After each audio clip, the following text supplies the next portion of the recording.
Hello everyone, today we'll be continuing our discussion on hyponatremia and we'll talk about some miscellaneous causes that we did not talk about in our previous lectures. So let's get started. First of these hyponatremia is called translocational hyponatremia, and you should have encountered it in your patients with diabetic ketoacidosis.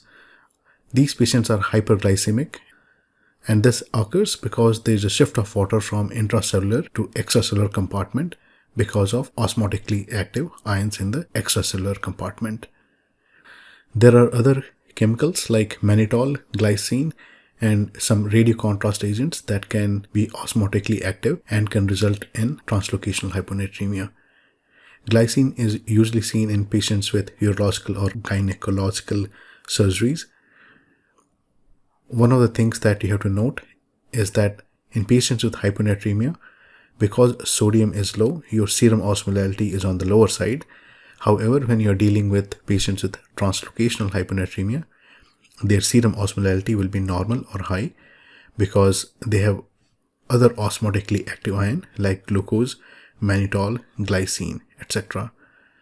One of the things that you also have to note that these substances have to be osmotically active. That means they have tonicity. Chemicals like BUN and alcohols can cross the cell membrane pretty easily, so they are not osmotically active. One of the common questions that you have to know is how much will this sodium fall with elevation of glucose. Let's say, for example, your glucose is 600. How much do you think your sodium will change? Having a blood sugar of 600 is equivalent to 390 milliosmoles of extra glucose.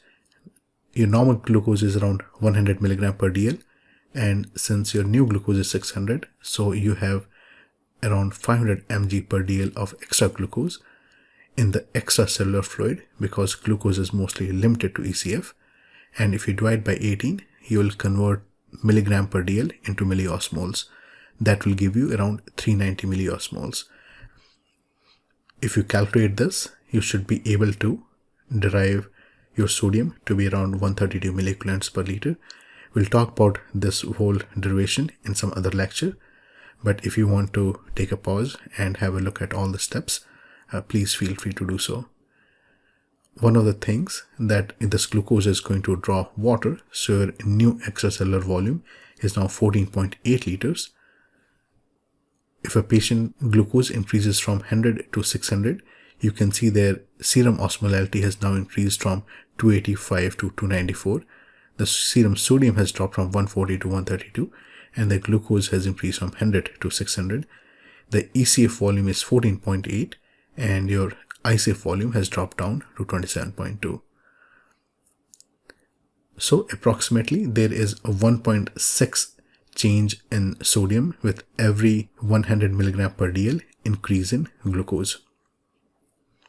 However, when people have performed the experiments on real humans, they have found that this formula works till glucose level of around 500, but after that the slope is much steeper and your correction factor increases to 4.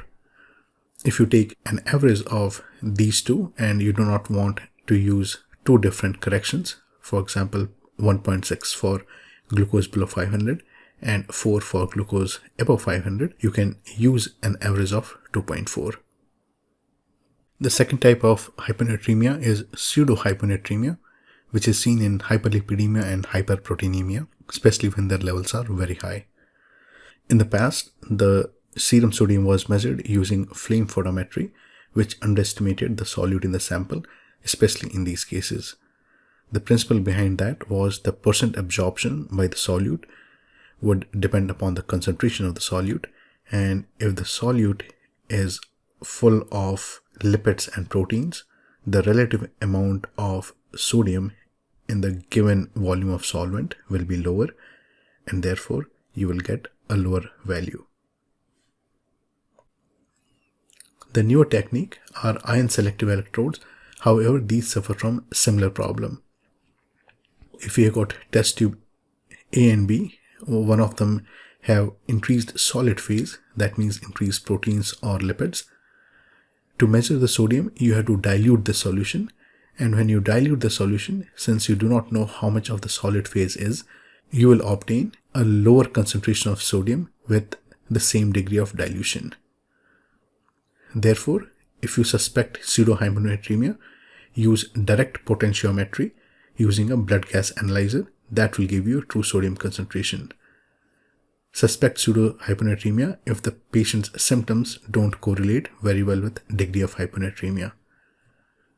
The third type of hyponatremia is seen in patients with hypocortisolism, especially with primary adrenal insufficiency. In these patients, there is no production of aldosterone, androgens, or cortisols. You remember the aldosterone is useful in absorbing sodium in distal convoluted tubules. Since this doesn't happen, you have increased sodium losses, so your urine sodium is normal or high, and that results in a contracted ECV, and that will stimulate your ADH. Low cortisol by itself is a stimulator of ADH as well, and this increase in ADH, if you are not careful with free water restriction, you will get hyponatremic. The labs, if you see, look exactly like SIADH despite a contracted ECV. Presence of hyperkalemia should alert you for possibility of adrenal insufficiency. Hypothyroidism is a very, very rare cause of hyponatremia. You will not see hyponatremia in hypothyroidism unless it is very severe. Let's talk about another common cause of hyponatremia, that is hypokalemia. If you remember, the body fluids are in osmotic equilibrium, and your intracellular fluid have potassium and negative ions like phosphate, and your extracellular fluid has ions like sodium and negative ion like chloride and bicarb. If you look at your total effective P osmolality, that would be the total amount of solute in your water compartment, including ICF and ECF, divided by total body water. Since positive ions and negative ions are similar, effective P osmolality is equal to twice sodium plus twice potassium divided by total body water. Since your ECF is nothing but twice the sodium, these two should be equal. That would give you a serum sodium equal to exchangeable sodium plus exchangeable potassium divided by total body water. This is called Edelman's equation, and this is one of the other ways to understand hyponatremia.